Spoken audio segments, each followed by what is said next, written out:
hand it over to my colleague, Chui. Daniela, so for today's workshop, we will be doing our best to keep everyone engaged. So for today's Zoom meeting, we are asking folks when we ask for feedback to please raise your hand using the Zoom feature, as well as using the chat feature. This meeting will not be using the Q&A feature, so you should not, that will not be an option for you on the Zoom platform. So I'll go over the agenda and the goals for today's meeting and pass it on to Daniela. So for today's meeting, we're here to have the APCD present the Community Emissions Reduction Plan to the community and other stakeholders. We're hoping to receive stakeholder feedback from everybody on the draft CERP Phase 2 strategies. And ultimately, we're hoping to provide an interactive space for everyone to provide feedback in a way that is comfortable. So for today's agenda, after going over Zoom guidelines and the agenda, we'll pass it on to Domingo Vigil from the Air District to present on the CERP overview, as well as the CERP strategies. After that, we'll have a facilitated discussion where we will ask folks questions and open it up to everybody to provide comment and feedback. And we'll do our best to keep the meeting on schedule. So we are scheduled to end this workshop at 1:30 p.m. So for quick guidelines for today's workshop, we encourage everybody to create a space that everyone feels welcome to contribute. We encourage folks to step up and step back. We ask for folks for only one person to speak at a time. We ask folks to listen to each other and respect each other's opinions, knowledge, and perspectives. We'll do our best to be conscious of time. And lastly, we do ask for folks to please speak slowly. We do have live interpretation for folks of or Spanish-speaking folks to also be engaged in the meeting. And now I'll pass it on to Daniela for our first poll question. Great. So first, just want to know who's with us this afternoon. And so we have a simple poll question. You should be seeing these questions on your screen. So just want to show if you live in the area, do you work for a government agency that works on air quality or maybe in this area? Do you own a business? Do you work for a nonprofit? Are you a resident? Are you multiple things, or are you something else? Are you an other? So we'll give folks about 10 more seconds to answer, just to give us an idea of who all is here with us in the room. So if you just, again, on your screen, just click on, or on your phone, just click on your response. So I'll give people 5 more seconds to answer. And yes, thank you for also, you can use the chat for us. And just a reminder that if you are chatting, when you press the 2 arrow, make sure that you're selecting all panelists and attendees so everybody can see your message. So we're going to close the poll and we're going to share the results. And we'll see that we have a lot of government agency folks here, which is great. A lot of partners with us, of course. We also have San Diego residents just in general concerned about air quality, some business owners, which are critical, and also residents of the Portside community. So we have a good mix of everyone here with us this afternoon. With that now, the second question that we wanted to ask you all is, and the second poll that you'll have is, what is your goal for today's workshop? Are you interested in learning more about the CERP, the Community Emissions Reduction Plan, or would you like to provide specific input on the draft document? Are you here to connect with other Air District staff or other attendees? Are you here just to listen to community input and to hear what the community has to say about the CERP? Or again, is there another reason that has brought you to this workshop? So again, we'll give folks a couple of seconds here to answer. And before we close the poll, so I see we have, so again, just go ahead and click the goal for today.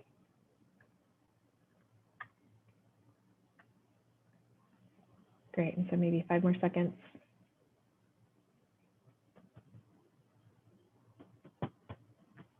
Great. Okay, so let's see.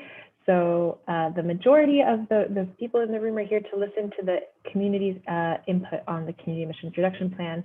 And also more folks are here just to learn about what is in the plan. So we're looking forward to providing that information for all. So we go to the next slide. We just want to invite folks to use the chat feature. So again, if you open your chat box window and you select when you're typing in, make sure that the two next to the two, it says all panelists and attendees.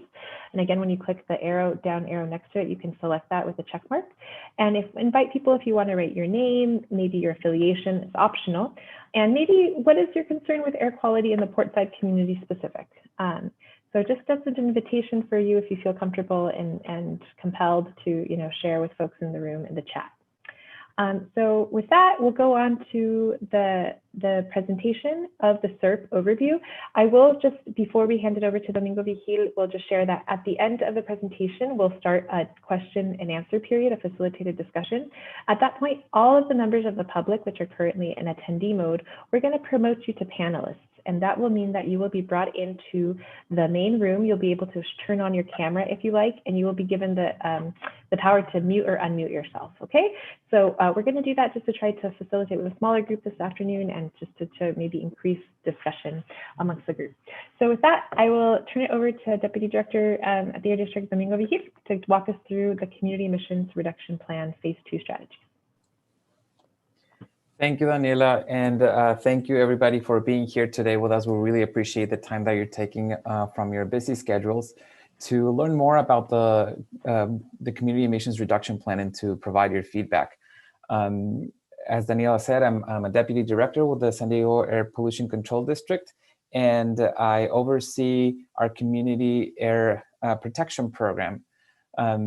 So we are here today to learn more about the Community Emissions Reduction Plan, or CERP, for the Portside community. This effort is community driven, so your input is key, and I encourage you to ask questions or share any comments you may have on the plan. But before we go over the content of the CERP, I would like to set the stage briefly by talking about why we are here, why was the Portside community selected for a CERP, who has been working on developing the CERP, and our overall timeline. So first of all, why are we here? Over the past decades, air quality in the region has improved significantly. However, certain communities continue to experience environmental and health inequities from air pollution. To help address these inequities, Assembly Bill 617 was signed into law in July 2017. The bill established a community air protection program and requires new community-focused and community-driven actions that go beyond existing state and regional programs to reduce air pollution and improve public health in communities that experience disproportionate burdens from exposure to air pollutants. The Community Air Protection Program requires community air monitoring, community emission reduction plans, and incentive funding to deploy clean technologies in the most impacted areas. Next slide, please. So why was the Portside community selected?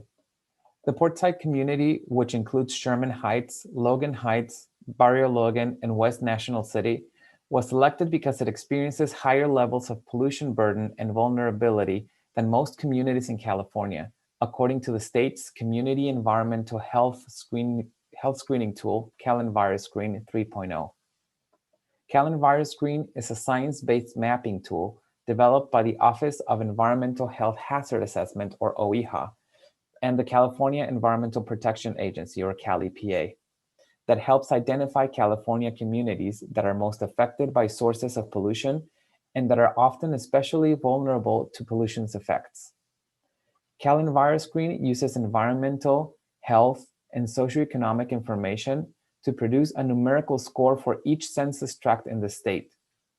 The criteria used by the screening tool includes levels of diesel pollution, rates of emergency room visits for asthma symptoms, and levels of poverty, among others. This slide shows the Portside community has high CalEnviroScreen ratings. This community includes approximately 50,000 residents and a concentration of 12 census tracts with high CalEnviroScreen scores. Next slide, please.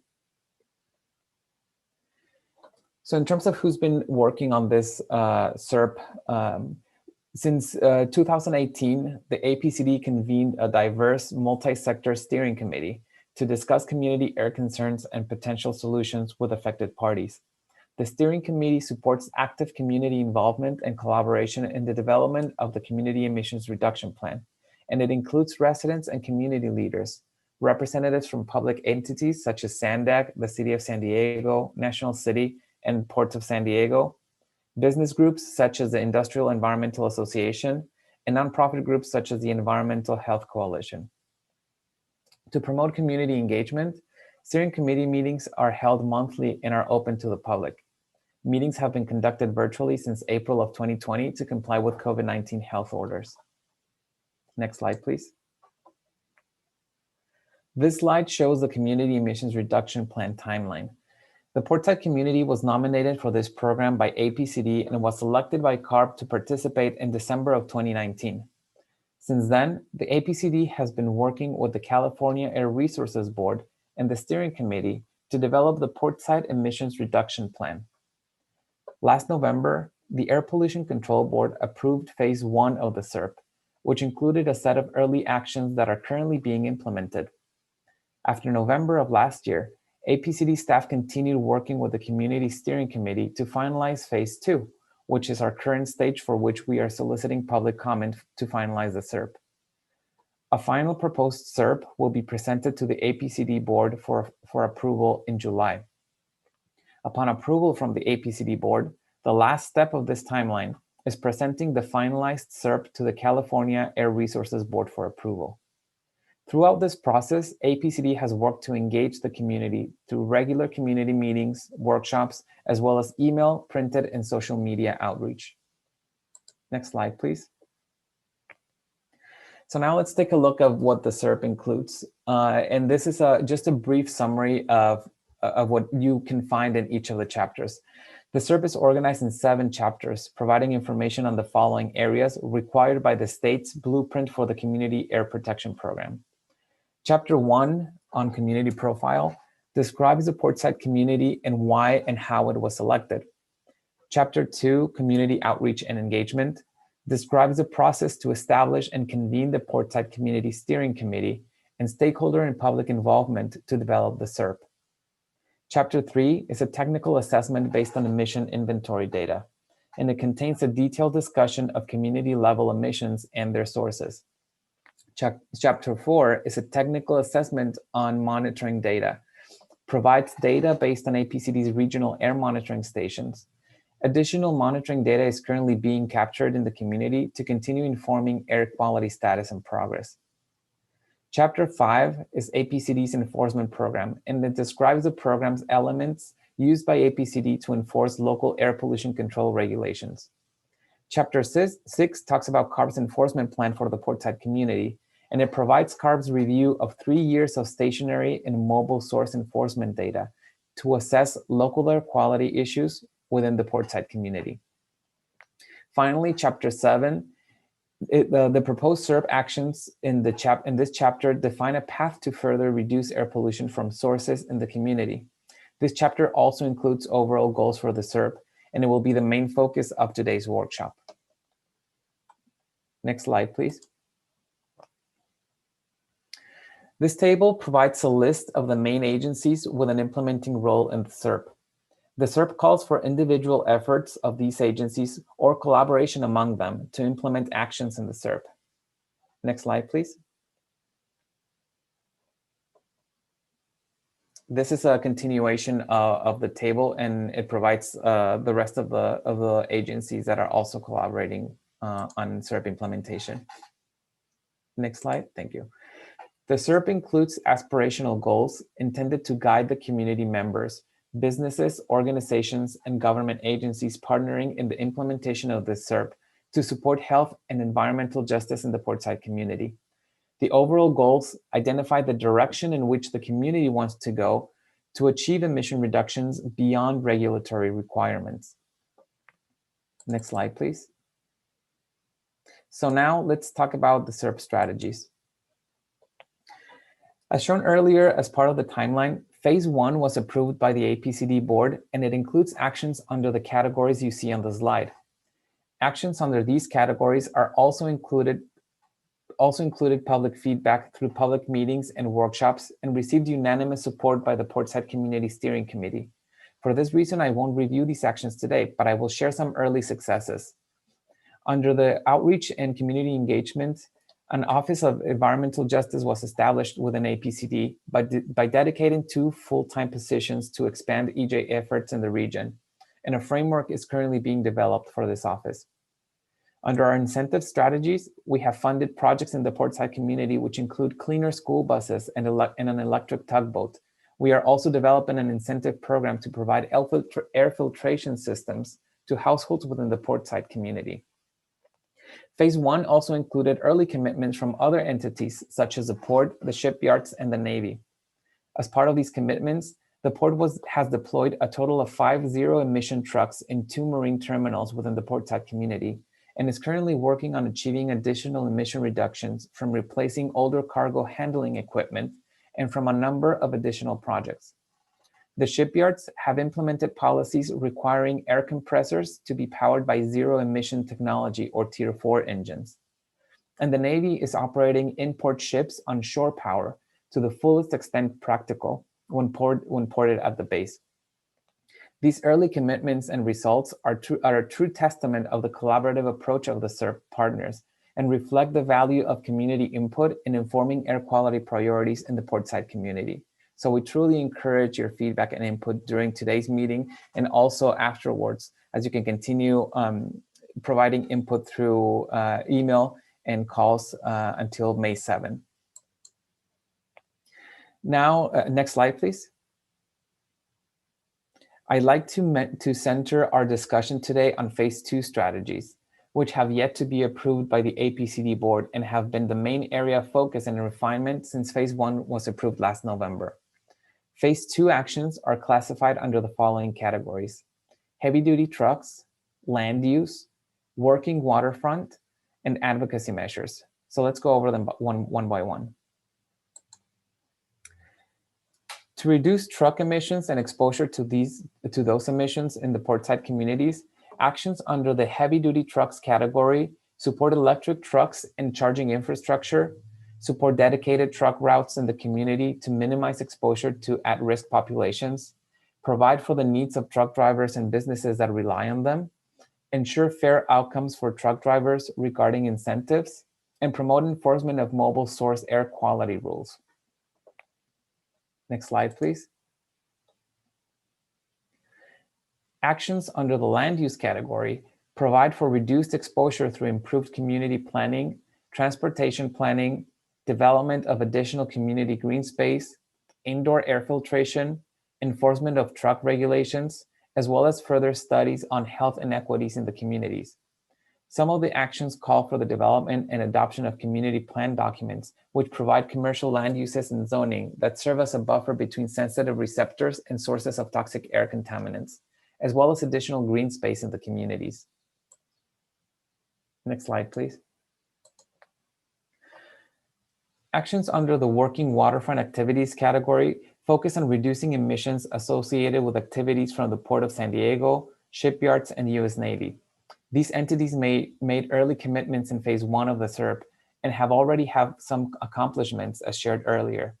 Additional actions include reducing emissions from cargo handling equipment, commercial harbor craft, ship repair activities, employee transportation, and promoting early adoption of zero-emission technologies. Next slide, please. Some measures require a commitment by an agency that cannot be made until after a public process. For example, adoption of land use and transportation planning documents. The only action the APCD and steering committee can take is to support an outcome that will improve air quality in Portside, all disadvantaged communities or the region. For this reason, we have included advocacy measures that support emission reduction opportunities in all the different categories discussed in the CERP. Advocacy will be a key strategy to implement the CERP because it will be the vehicle through which the community can continue to engage with policymakers to support projects that align with the goals and actions proposed in the CERP, And advocacy work will also be the main way the community can continue to engage in decision-making processes beyond the 5-year implementation timeline of the CERP. Next slide, please. So this slide summarizes our next steps. Currently, we are under our open public comment period, which closes on May 7. So we encourage everyone to provide their input and comments on the plan by May 7. After that, we will consider the public input that we receive and make changes as appropriate to the CERP. And we will present an update to the APCD board in May that will include some of the comments that we received during our open comment period. We will present the final CERP for board consideration and approval in July, and subsequently we will submit that to CARB for their approval. After CARB's approval, we will start our 5-year implementation of the CERP, working with all of our implementing agencies to make sure that all those actions continue to move forward. Next slide, please. So with this, I think we can go to any questions or comments that anybody has. So I'll turn it over back to our facilitators. Great, thanks, Domingo. And if you go to the next slide, Chewy. So we're going to enter the phase of the facilitated discussion. At this point, I'm going to ask Joanny Leva, our colleague who's with us today, to help promote everybody in attendee mode to panelists. And while that's happening, you can remember that if you would like to share your camera, you can turn your video on. You don't have to, and you'll have the ability to mute and unmute.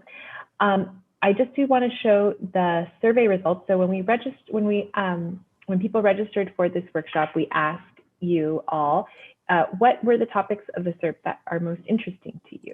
And so we took a survey of the results, and most people consistently across both workshops yesterday and today are most interested in the strategies in the working waterfront section of the CERP.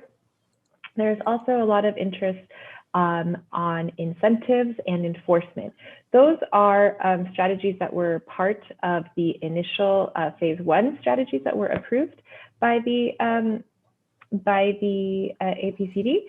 But Domingo made mention of things that are already being implemented. But heavy duty trucks is also is a phase 2 strategy. So we're going to start the conversation today by spending time first, about 15 minutes on comments on working waterfront strategies, and then we'll move to heavy duty trucks for another 15 minutes, and then we'll spend the rest of the time just on the other sections of the CERP.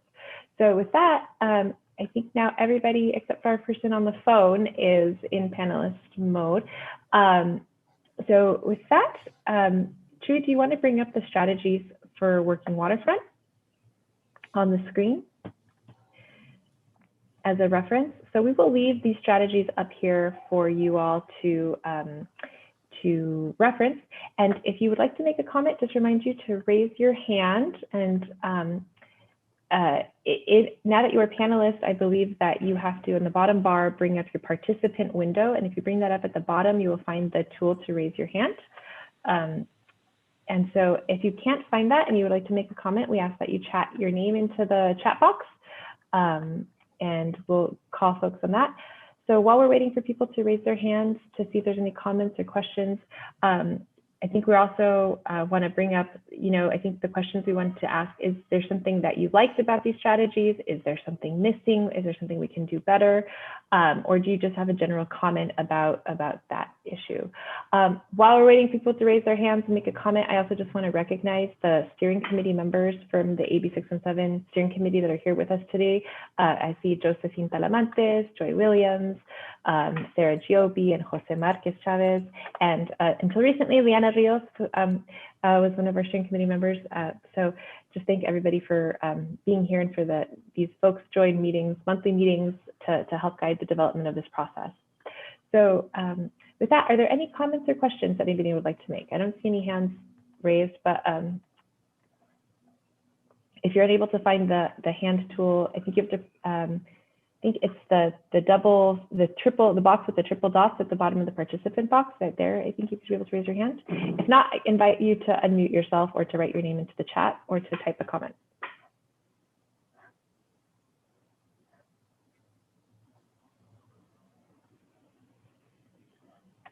So I'm not seeing any comments or questions, and I do believe we have Maggie Weber from the port with us today. Are you here, Maggie?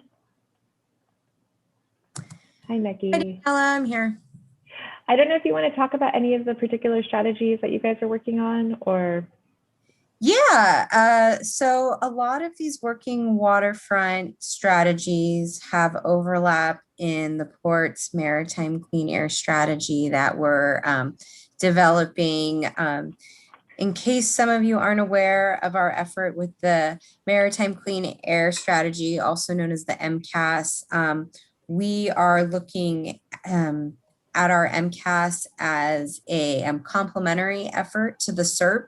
And so where there is overlap between port jurisdiction and authority and what the CERP's goals are trying to do, that they also apply in the MCAS as well.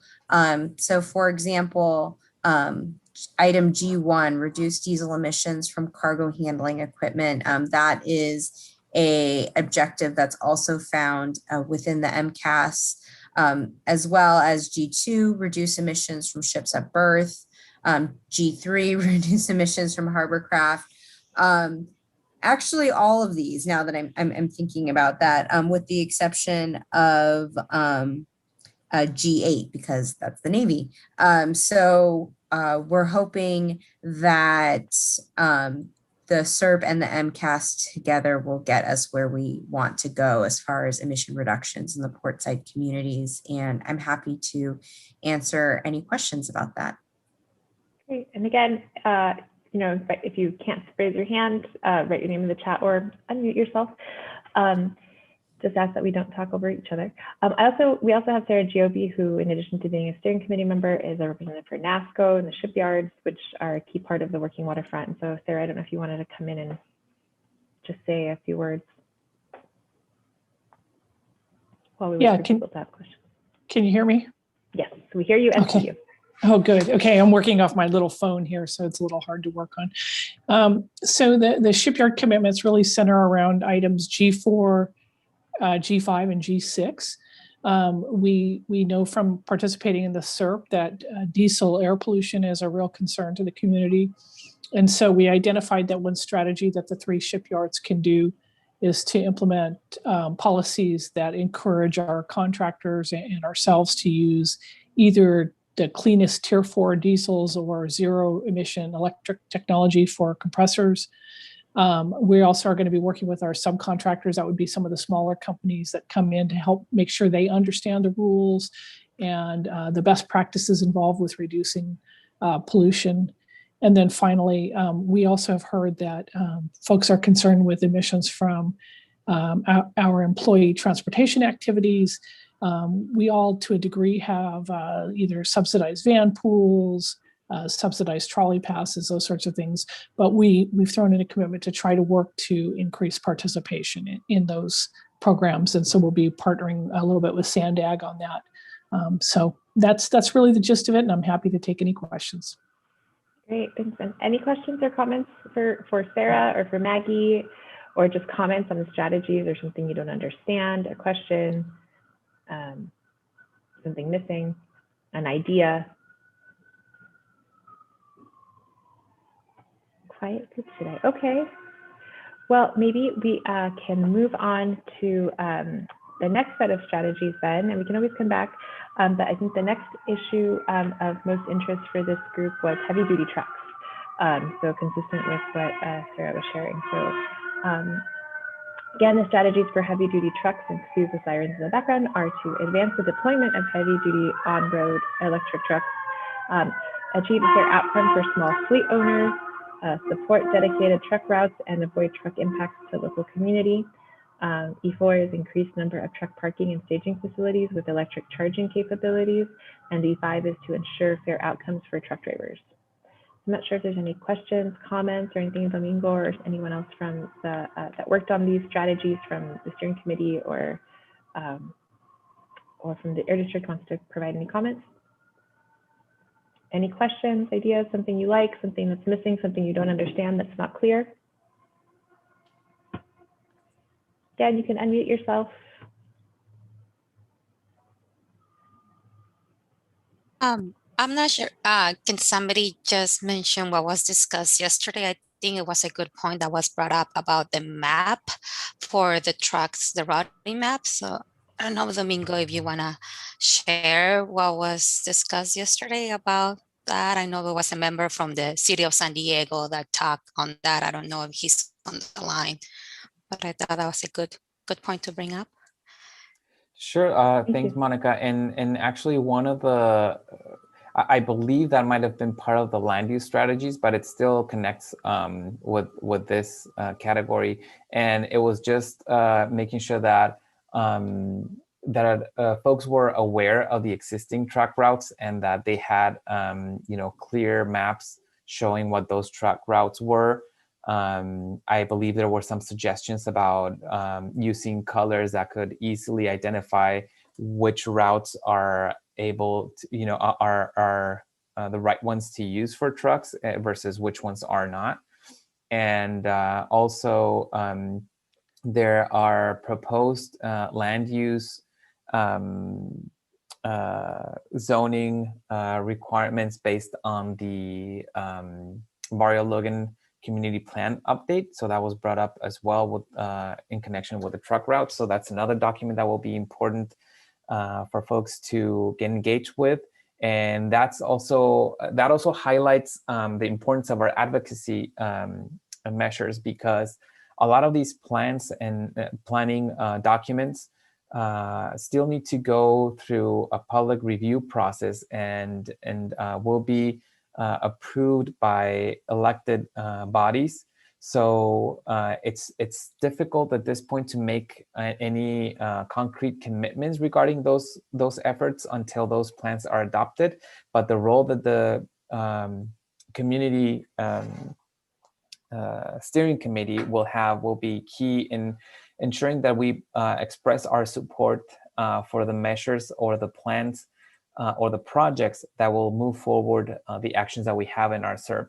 So I wanted to take that opportunity to make that connection with our advocacy efforts, and something that we will be focusing on as soon as we start our CERP implementation is to making sure we have clear channels of communication identified for the community members, not just with APCD, but with all of the different implementing agencies, so that that level of engagement in the different projects that are going on can continue even beyond the implementation timeline of the CERP. Great. And Domingo, we do have a comment or a question from David Fulton, and I'll read his question in the chat box. It says, is there a threshold for differentiating heavy duty trucks from other types of trucking? We have a small fleet of flatbed trucks that convey materials between our Main Street warehouse facility and the naval-based shipyards. And David, I invite you to also unmute yourself if you want to add anything additional to that question. Honest, I'm not exactly sure that I understand the question, to be honest. So I let me see. Is there a threshold for differentiating heavy duty trucks from other types of trucking? So Domingo, perhaps I can answer this question if you'd like. Sure. Would you like? Can you introduce yourself? Yeah, sure. So my name is, good afternoon, everyone. Good to see some familiar faces, or familiar names, I should say. My name is Michael Prinz. I'm the senior planner with the City of San Diego Planning Department and the project manager for the Barrio Logan Community Plan Update. As we are talking about thresholds for heavy duty trucks, the current truck routes and truck prohibitions that exist today are based on the City Council resolution that was approved in 2018. And the City Council set a limit of 5 tons for trucks and the prohibitions within neighborhood streets. So the short answer to your question is 5-ton limit. Anything below that is not addressed, and then above that, that's where the prohibitions come into place. And so as we're going through the plan update, we're looking to perhaps modify or enhance the truck routes map based on sort of input from the planning group, the community, and then also input from stakeholders. One sort of caveat is that trucks moving through the community that have a specific destination, so such as at the Northgate Gonzalez Market or a business in the community. If a destination is within the area, then they're exempt from the truck prohibition route. It really applies to trucks going to and from the port, and getting them to sort of focus on getting their traffic on and off of Harbor Drive, 28th Street, and ultimately the freeway, instead of using neighborhood streets to get to and from their destination. Great, thanks for that response, Michael. And I'm seeing David say, perfect, thanks. I think that was the answer he was looking for. So again, any other comments on heavy duty trucks? Invite anybody, comment, question, maybe if you're a resident, just a portside community, just wanting to share how heavy duty trucks impact your daily life, your concerns, if any, or a business owner like David talking about any concerns about how these may impact your business. Okay. Daniela, if I may, I would also like to invite for ideas for new actions that you would like to explore as part of the CERP. We are certainly open to more suggestions about different actions that the community would like to see as part of this plan, so that we can explore those with the different implementing agencies and make sure that we consider all the input that we receive. Thanks, Domingo.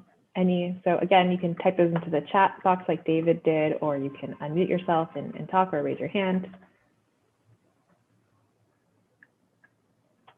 Okay, not seeing any comments.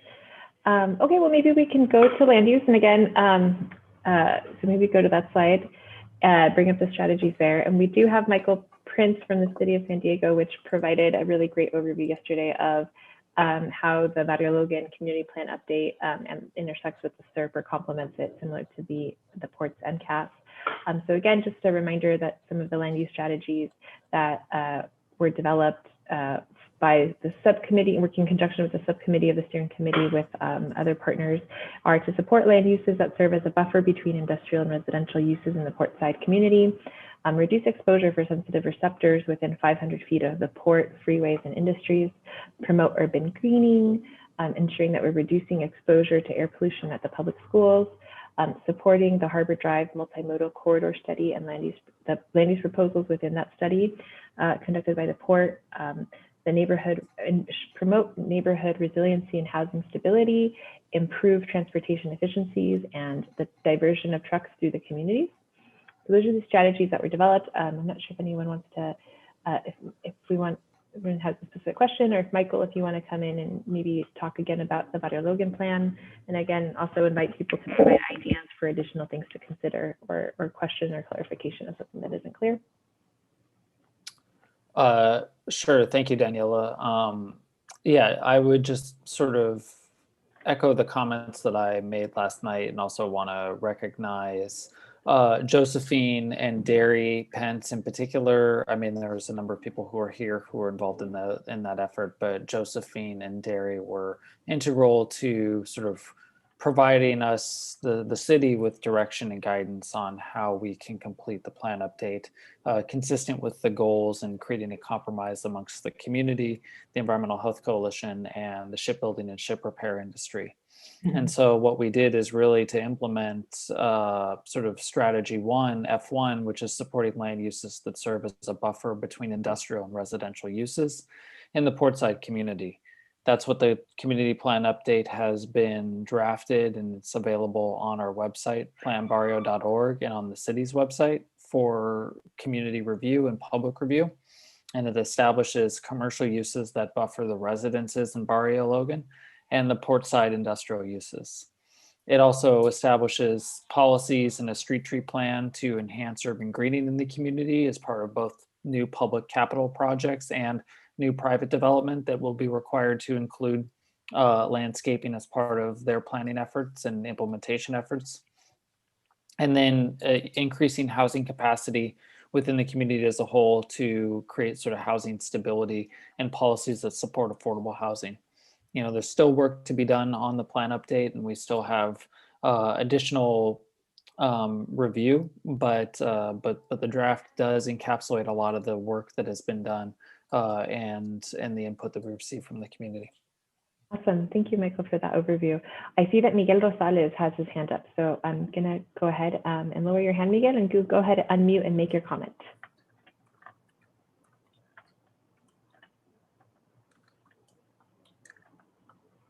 You can go ahead, Miguel.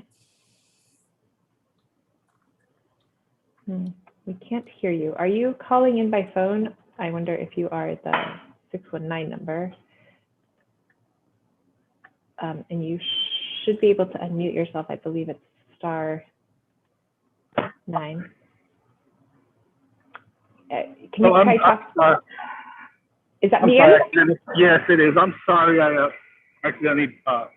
Oh, you didn't mean to raise your hand. Okay. Yes, I'm sorry.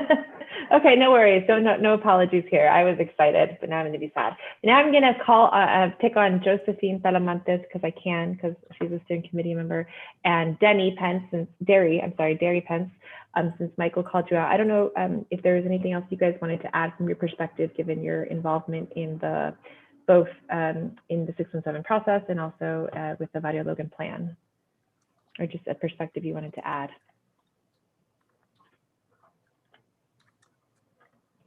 Daniela, this is Derry. Hey, Derry.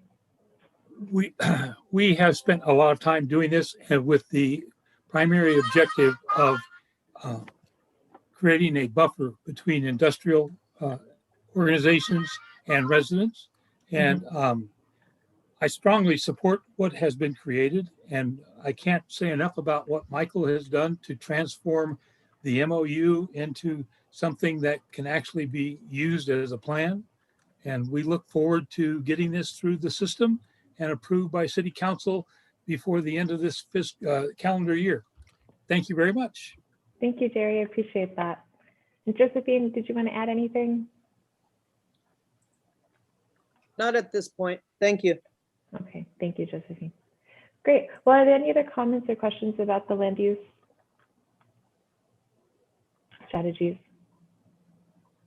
Okay, well, maybe we can go to bring up the next set of strategies then around advocacy measures. And so I think this was something that came out of our steering committee conversations around recognizing. Oh, we do have another question before we go into it from David Fulton. See how excited I get. Okay, David has a question on land use. David, do you want to go ahead and unmute and go ahead and ask your question? And if you like, you can share your camera. If not, no pressure. But you can go ahead and unmute yourself and ask your question.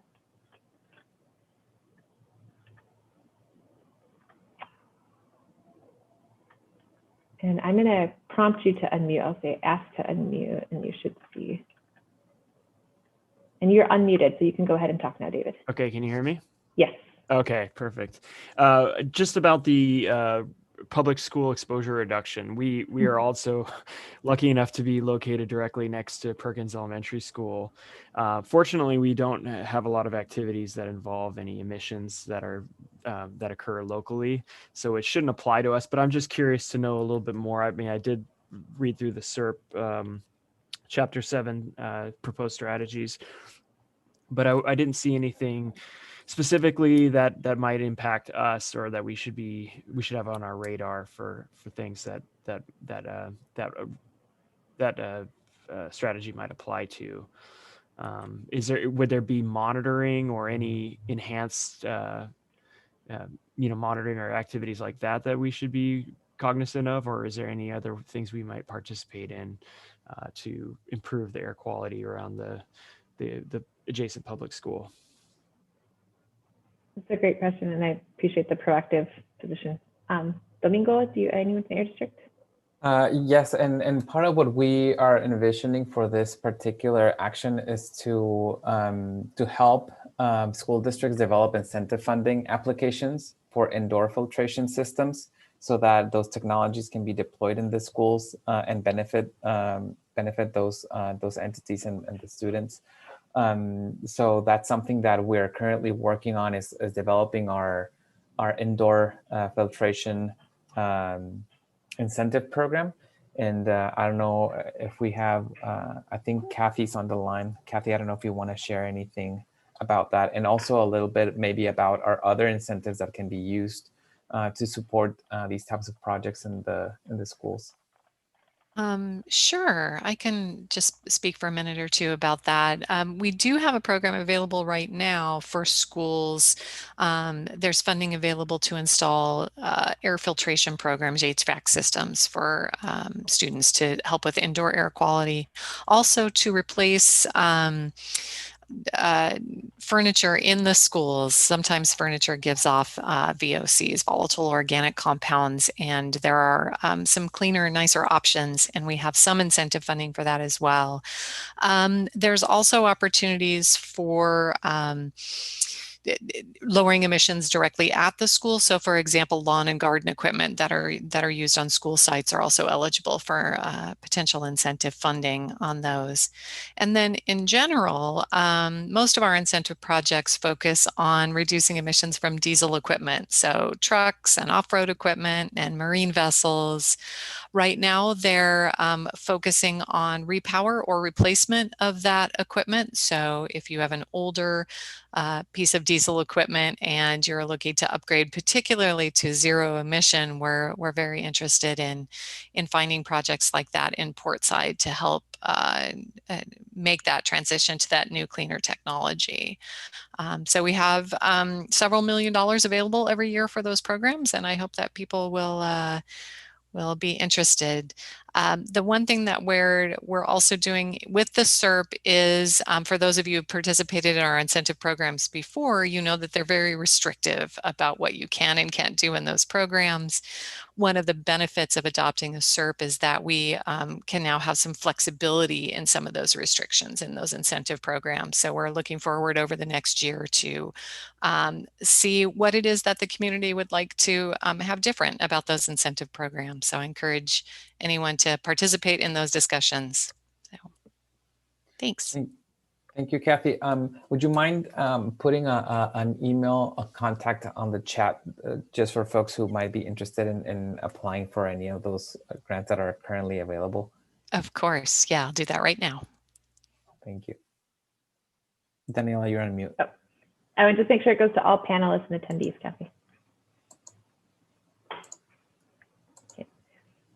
And I think, I think David also mentioned whether there was a monitor next to Perkins Elementary. And I believe there is, as part of the 617 community monitoring, a monitor at Perkins, or is it Sherman, or is it both? It's at Sherman, okay. Sherman Elementary. I believe we in the past have conducted monitoring at Perkins, but currently as part of the AB 617 program, our monitors in Sherman Elementary. Okay, great, thank you. All right, any other questions around land use or for staff?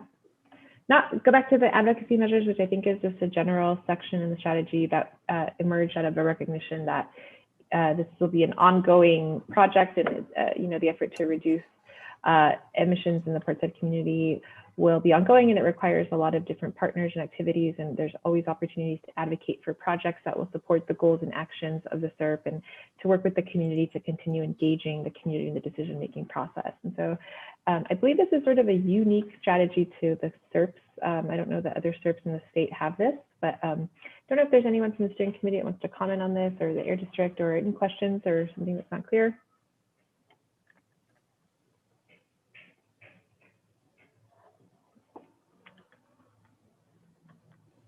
All right, I'm not seeing any. Wondering if you'll just have general comments or questions around the CERP, or how this process is working, or 617 in general, or anything else they would like to add. And invite any of our steering committee members also if they want to jump in and share any perspective on the CERP or the participation or the process.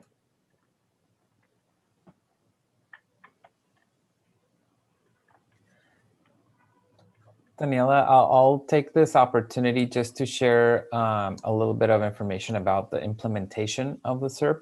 So the implementation timeline of the CERP for APCD is 5 years.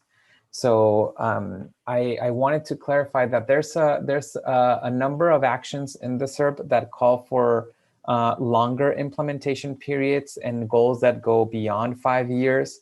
So one thing that's important to mention is that during these 5 years of implementation from the district, one of the things that we are going to focus on is really trying to set up the community for success in terms of putting the community on a path to see through some of those commitments and actions that go beyond the 5-year implementation period. And that's part of what these advocacy measures will help us accomplish. And we want to get the community more engaged and more familiar with all those different avenues for engaging with all the implementing agencies to make sure that that we're getting the information out to the communities, that the communities are getting their questions answered, that they are getting updates on what these projects are looking like and what the implementation is looking like. So I just wanted to make that comment because you'll see a lot of actions and goals that go beyond 5 years. So that's the thought on that. Great.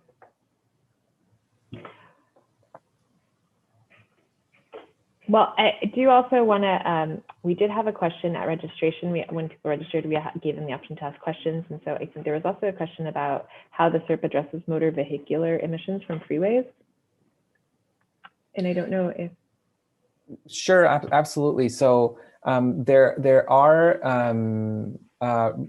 existing efforts from CARB on reducing vehicle emissions.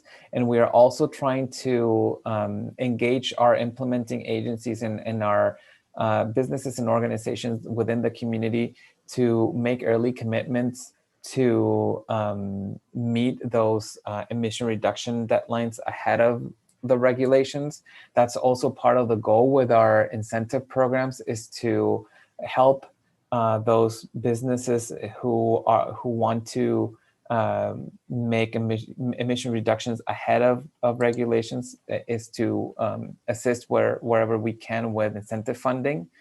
I don't know if we also have CARB staff on the line. I don't know if David, if you want to add anything to that. Thanks for the offer. So this is Dave Sardina of the CARB. I could just add, I mean, we have in the past had regulations that particularly for heavy-duty trucks that are operating on the freeways, we have our truck and bus rules that have gone into effect, which have dramatically decreased the diesel PM. But now we're looking at additional regulations that are focusing more on now transitioning to zero emission for those heavier duty vehicles. And there were some things that Domingo had mentioned already, and we also have recently had some regulations that went forth with regards to the manufacturing of zero emission vehicle and requirements for the manufacturing, and are now looking at with regards to fleets and the actually existing fleets, and making sure that those zero emission vehicles are now entering into the fleets. And so our advanced clean fleets regulations is upcoming as well, which will look at providing requirements for sort of introducing those zero emission vehicles into those fleets. Great, awesome. Thank you, David, for that. Wonderful. Well, do we have any other questions or comments, or just general, just anything anyone wants to share? We know this is technical information and it's hard, and it's like a 120-page document. So the district did create a guide for how to read the CERP. Focus has been given on kind of chapter 7, which has the strategies and actions. That chapter has been translated into Spanish to provide Spanish-speaking residents of the Portside community an opportunity to really access it. So, Daniela, if I may make a comment on that, I'll just make the comment in Spanish for any of our Spanish listeners today. Solamente quería resaltar que el capítulo 7, como dijo Daniela, se tradujo al español. Sin embargo, si alguien desea recibir algún otro capítulo del CERP en español, por favor háganoslo saber para que así podamos nosotros traducirlo y proveer una versión en español para quien esté interesado en leer algún otro capítulo del CERP en español. Cualquier información que necesiten la podemos hacer accesible en español, solamente háganoslo saber. Gracias. Domingo. Mónica, ¿podrías poner el email en el chat para que las personas que estén interesadas nos puedan hacer la petición? Gracias. Mandar. Exacto. Sí, claro que aquí lo estoy poniendo. Ahorita lo pongo. Gracias. Just to highlight that Domingo Vigil, the Deputy Director overseeing Community Air Protection Program, and Monica Melgoza are the two hires from the Phase 1 CERP for the focus on the Environmental Justice Office at the Air District. And so we're so glad to have them on board. Monica's already established a Facebook page, a YouTube channel, and is working on the district's community engagement plan. So she's a friendly face, a bilingual face, and we're happy to have both Monica and Domingo now in the process. So I see our steering committee member, Jack Monger, with his hand up. So Jack, you can go ahead and make your comment. Thank you, Daniela. Can you hear me okay? Yes, we can hear you perfect. Excellent. I just wanted to sort of make a point about the importance of the previous comment with regard to large trucks, freeway traffic and all that. And that, because that's been, I think, one of the biggest challenges for our steering committee and for this entire process. We know that the biggest risk for cancer to the community comes from diesel emissions. And we know that over 80% of those emissions are coming from traffic associated with San Diego Coronado Bridge and the I-5. Yet we're not really able to address those emissions through this CERP process. Those remain the purview of the California Air Resources Board. So only a very small portion of the most serious cancer-causing emissions, diesel particulate matter, are under our sort of not control, but are areas that we can address. So that's been a big challenge for this CERP, and I hope the community members understand that in terms of having realistic expectations for where all this will go and what things will look like 5 years from now. Thank you for that comment, Jack. Anybody else want to make a comment? Any of our steering committee members want to add something? I would this is Josephine Talamantes, and I would totally agree with what Jack just said, because it's been a concern of mine as well. Mm. I live here in the community, and I know that the Coronado Bay Bridge and the 5 add drastic amounts of pollution to this environment here, to the toxicity of the soil, to the health of the residents. And I know it's not all the port, and I would like to find out how we can somehow link what is being done by this effort to another effort that deals with the air pollution that's coming off of the Coronado Bay Bridge and the 5. I don't know whether we engage with, like you said, the Resources Board to bring in Caltrans, or how we deal with that, but it has to be dealt with, because we're not going to solve everything that we're concerned about by not including that element into the oversight. And I see Joy has her hand up. I think wants to join this conversation. So go ahead, Joy. Yeah, I have been looking at the monitoring or modeling data that we've gotten from CARB, that we've asked them to do for the portside community. And from what I can tell from that, I mean, there isn't really a differentiation between pollution from mobile sources that are within the community versus, what's on freeways. So I'm not sure, that we can say what portion of it is due specifically to the Coronado Bridge and the I-5. So I would never argue that, it's a good idea to live near a freeway, or, that they're not having any impact, but I don't think that we know quantitatively exactly how much that is. I think our thought in aiming the CERP mostly at the locally generated pollution is those are the sources, that we can deal with within the scope of a CERP kind of plan. And then beyond that, looking at freeway pollution more generally as to, what emissions are coming from what types of vehicles. I mean, that's where we really need to rely on those advocacy measures, so that we're weighing in, yes, we want a strong advanced clean fleets rule. We do want to be moving towards zero emissions and electrification of equipment, as quickly as we can possibly get there. And we need that to meet the state's climate goals, as well as to, improve air quality in our communities. So that was what I wanted to add. Thank you. Thank And you. Go ahead, Domingo, and then after So- I see Sharon has her hand up. So go ahead. Let's go to Sharon, and then I can make Okay. my comment afterwards. Okay, great. Go ahead, Sharon. Just a quick question. Was any monitoring done in 2020? Because our ports were open during the pandemic, but there was, as we all know, especially like in the March timeframe, when everything came at halt, where everything had to close down, we hardly saw any traffic on our freeways. I mean, the traffic was way down.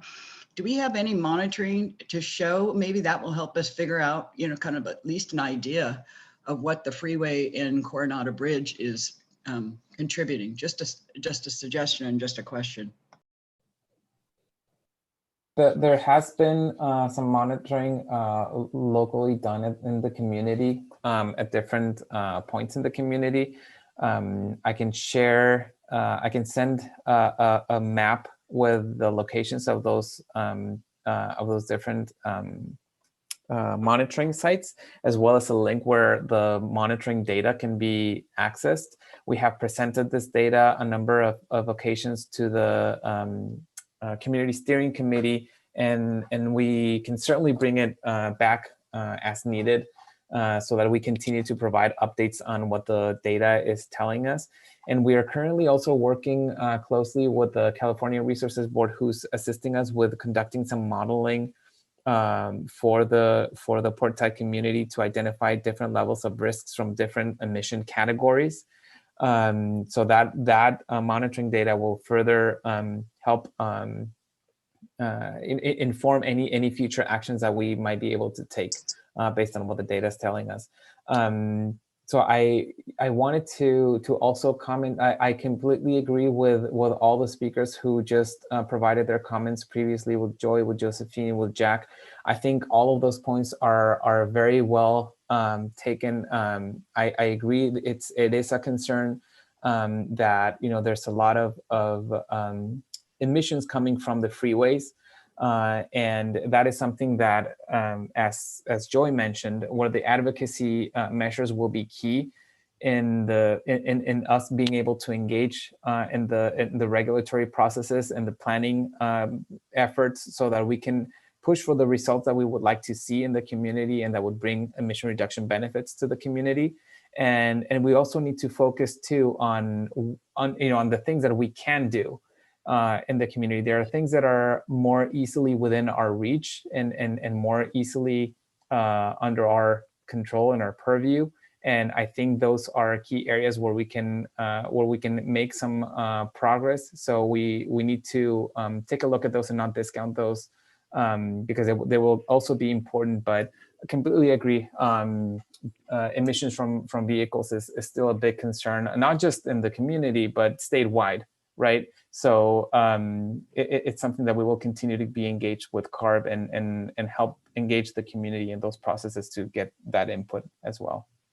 Great. And I see Joy put her hand up, and then Jack. So go ahead, Joy, and then followed by Jack. Yeah, just going back to Sharon's question for a moment. I mean, that is a really interesting question. And I remember, having some discussions about that a year ago. And I'm speaking off the top of my head now, so I better be careful because I don't want to say something that's not true. But what I remember is that it was really hard to interpret because it was also very rainy. So there were these two things happening at the same time. And if I'm remembering correctly, and this was based on ACLIMA data, I think, that the PM went down more than the black carbon, which kind of suggested, this is reflecting that car traffic is down less than diesel traffic being generated wherever. So that's what I remember. But it was a good question. It was a really good opportunity to try and tease out some of that. But it was also complicated by the weather that we had then. I remember that too from steering committee meeting. Jack, go ahead. Thank you. Yeah, that ACLIMA data, I'm glad you mentioned that because it clearly showed their hotspots for a number of different emission sources ran right along the I-5 and then along the Coronado Bridge. And then there were a couple of spots out in the community as well. But I mean, so it clearly pointed a finger at those areas. But as Joy said, we don't really, and she's asked this before, we really don't have a feeling, the community doesn't, about what percentage is local traffic and what percentage of the emissions are coming from the freeways. It would be really nice. I mean, CARB has successfully modeled so many different situations and areas around the district. It'd be really nice if they could perhaps provide some data to show the difference between those two, because as you pointed out, Domingo, it's easy for us to pursue measures in the community, but at the end of the day, if they only amount to a 3 or 4% change in air quality, and I'm just guessing at what it might be, I don't know, and that's our problem, is we don't know. But if it only amounts to such a small percentage, is that really of value? Shouldn't we be really pursuing? Isn't the community looking for the pursuit of programs that will truly reduce the major emission sources, so that after 5 years there is a substantial thing? And unless we know what that traffic is, or how much traffic accounts for that, I mean, there's 90,000 trips a day across the Coronado Bridge. That we know for sure. That's a huge amount, and so it would just seem to be important information for the community. Thanks, Jack. I want to just point out that in the chat box, Scott Andrews, who's with ACLIMA, thanks Joy and Jack for their comments, and mentions just that ACLIMA is continuing to monitor through February of 2021. So perhaps a closer review of the data during the lockdown would be helpful. And I see that David Salardino from CARB wants to jump in. So go ahead, Dave. Hey, thanks for the opportunity again. So I just wanted to respond to a couple of things. One, with regards to the information on inventory and such. And we can continue talking in Domingo. Maybe we can talk later on this week about this. But I'm not the inventory expert, so I don't know exactly how we can pull together what the information we can pull together from say the freeways versus the locally generated. But we could definitely look to see what we can provide. And then with regards to the actions with regards to the truck traffic and freeways and such, I did want to point out there are a couple of, one of the things that when 617 first began, CARB did work on developing the blueprint, which is sort of the criteria that these emission reduction programs have to follow. But also as part of that, we put together our statewide strategy for working on emissions for the community. So as part of that statewide strategy, there are actions that we committed to as part of that and part of some of our ongoing efforts. And a few of those, I mean, I mentioned the advanced clean fleets, but also within the emission reduction plan itself is also noted the TRU regulations that we're developing now with regards to trying to get zero emission equipment into those, as well as there is the TRUs are transport refrigeration units. Excuse me, sorry, thank you, for the heavy duty trucks. And then also there is a heavy duty inspection and maintenance regulation that we are also looking into, which is basically kind of like a smog check for the heavy duty vehicles. And then I did mention the truck and bus regulation, and one of the things that also has kind of followed that, which the truck and bus regulations, for folks who don't know, is basically getting trucks for the most part to be replaced, or at least to be in the beginning to be filtered, so that it would trap all the diesel or much of the diesel particulate matter that is coming out of the exhaust from those. So that has done a lot to clean up the trucks in general, and we'll be continuing to clean up the trucks as we are forcing the newer trucks. But also as part of or follow up to that was SB1, which is really almost an enforcement mechanism for the most part for that regulation. Whereas beginning, I think actually beginning of this year, trucks who are not in compliance with that regulation cannot actually register their vehicles anymore. So that has dramatically cut down on any non-compliance issues with regards to that regulation itself. And just real quickly, also, I mentioned that heavy duty inspection and maintenance regulation. There actually is a meeting coming up, I believe, I think about a month from now. I think it's on the 27th, but I will put a link to that in the chat. It's an evening meeting that folks that we're putting on, or at least CARB is putting on. So I'll put a link in the chat to information with regards to that as well. Great. Thank you, David. Thank you, CARB, for being here. And thank you to all the implementing partners and steering committee members and members of the public and everybody who made it out here today with us. So again, invite any other comments or questions or thoughts, critiques, congratulations, appreciation. Okay, well, we do have one more poll question for everyone. Joanny, if you want to go ahead and bring it up. Monica, as the outreach coordinator, worked really hard to get people to find out about these workshops this week. So we want to know, how did you find out about today's workshop? Was it through a friend or a neighbor? Was it through your work? Was it an email you received, social media? And I think you can select multiple options if you found multiple options here. Click all that apply. Or was it some other form? I know that the Air District did send a mailer out to businesses and residents, I think, in the Portside community. So again, just a few more seconds just to let us know how you found out about this workshop so that we can continue to reach you for future workshops, if not.